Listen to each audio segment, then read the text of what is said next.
A Comissão de Constituição e Justiça da Câmara aprovou uma proposta de emenda à Constituição que prevê o fim do chamado foro privilegiado em casos de crimes comuns. O texto já foi aprovado pelo Senado.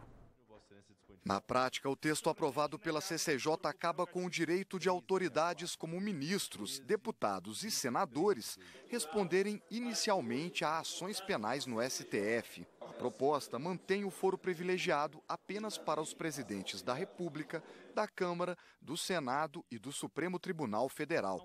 O relator, deputado Efraim Filho, defendeu a proposta. O foro privilegiado é um resquício aristocrático, arcaico e que precisa ser atualizado. É uma evolução da nossa cidadania que precisa combater com mais rigor a impunidade e a corrupção.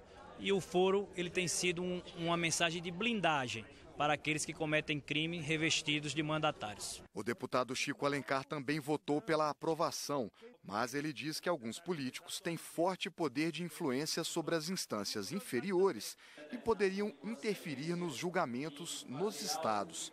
Ele também disse que, em alguns casos, o foro privilegiado pode impedir perseguições políticas. Não é manter privilégio, mas prerrogativa do exercício da função pública.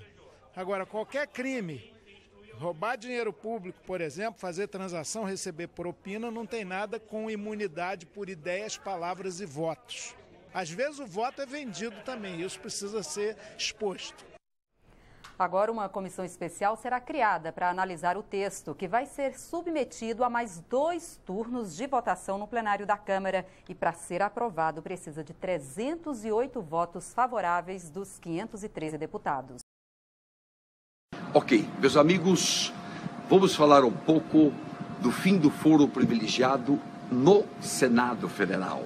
A votação, vamos esclarecer. Houve muito equívoco, houve muita informação errada sobre esse assunto. Deixa eu passar esse tema aqui para vocês. O Senado aprovou o primeiro turno e agora aprovou o segundo turno. Fim do foro privilegiado. De 45 mil pessoas que tinham foro privilegiado, apenas 5 pessoas ficaram com foro privilegiado. Os presidentes de poderes. Presidente da República, o vice, presidente do Senado, Câmara e Supremo. Pois bem, fim do foro, não tem dúvida, passou do Senado, está indo para a Câmara. Perfeito. Onde houve o erro? Onde houve a confusão? A confusão foi o seguinte: a atual Constituição só permite prisão de parlamentar depois do trânsito em julgado final. Só permite prisão depois do trânsito em julgado final. Única exceção, flagrante em crime inafiançável. Quem entrou neste flagrante e foi preso? Delcídio do Amaral. Foi o único parlamentar preso em flagrante, porque a Constituição permite esta prisão em flagrante. Só flagrante. Fora disso, só depois do trânsito em julgado final. Essa é a atual Constituição. Que fez o senador Randolph? Apresentou uma proposta, artigo 2º da proposta dele, que dizia: vamos acabar com isso também. Tem que acabar com essa história de flagrante, só preso em flagrante, e aí o parlamentar seria tratado igual aos outros. Seria tratado igual aos outros. E não tem nada de preso em flagrante, o flagrante ir para a casa respectiva, para a casa deliberar se mantém a prisão ou não mantém a prisão. Ele também queria acabar com isso. Ou seja, Randolph queria acabar com este privilégio que está na Constituição atual, vigente. Ele queria acabar com este privilégio de só prender parlamentar em caso de flagrante inafiançável, e mesmo assim a casa delibera se solta ou se mantém. Ele queria acabar com isso. Na hora que vai votar o projeto, eu estava lá, na hora que vai votar, os senadores diziam: não concordamos com isso não, tem que manter a atual Constituição. Mantém a atual Constituição, aí nós aprovamos o foro privilegiado.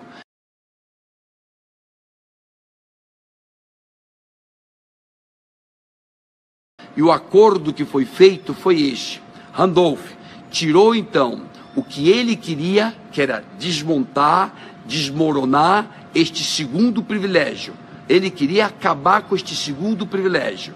Ele abriu mão houve acordo. E aí, 70-0 votou pelo fim do foro privilegiado. Passou o foro privilegiado, mas não passou o quê?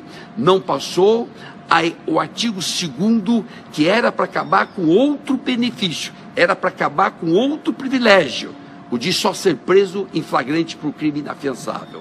Isto que queria acabar. Como houve acordo e isto não passou, continua o que está na Constituição, continua o que está na Constituição atual. Outra coisa, outro equívoco tremendo que divulgaram. Divulgaram que a jurisprudência do Supremo hoje permite execução da pena após 2º grau. É verdade, só que essa jurisprudência não se aplica para parlamentar. E por que não? Porque a norma que garante a não prisão do parlamentar está na Constituição. Você só pode mudar com outra emenda constitucional, só com uma emenda constitucional. Portanto, não é verdade que a execução em 2º grau se aplica hoje a parlamentar. Isso é mentira. Isso é mentira. Não é verdade. Está errado. Aí está o erro. Já não se aplica. Por quê? Parlamentar só pode ser preso após o trânsito em julgado final, salvo flagrante por crime inafiançável. Leia-se. O que o Randolph queria era eliminar um 2º privilégio e não conseguiu, mas eliminou o primeiro privilégio, que é o privilégio do foro privilegiado. Em síntese, isso é o que ocorreu, isso é que é a verdade. A mídia informou muito mal. Acontece em Brasília um julgamento da maior importância para o Brasil, para o nosso futuro. Os ministros do Supremo vão votar a restrição do foro privilegiado. Todo mundo já sabe que sem a restrição do foro privilegiado, nós vamos permanecer admitindo a impunidade e a vitória dos bandidos. Eu estou aqui para pedir a você que compartilhe esse vídeo. Pedimos ao Supremo que fique firme, que tome a sábia decisão de restringir o foro privilegiado. A Constituição diz que a lei é para todos, mas para 37 mil políticos isso não vale. Tá certo isso?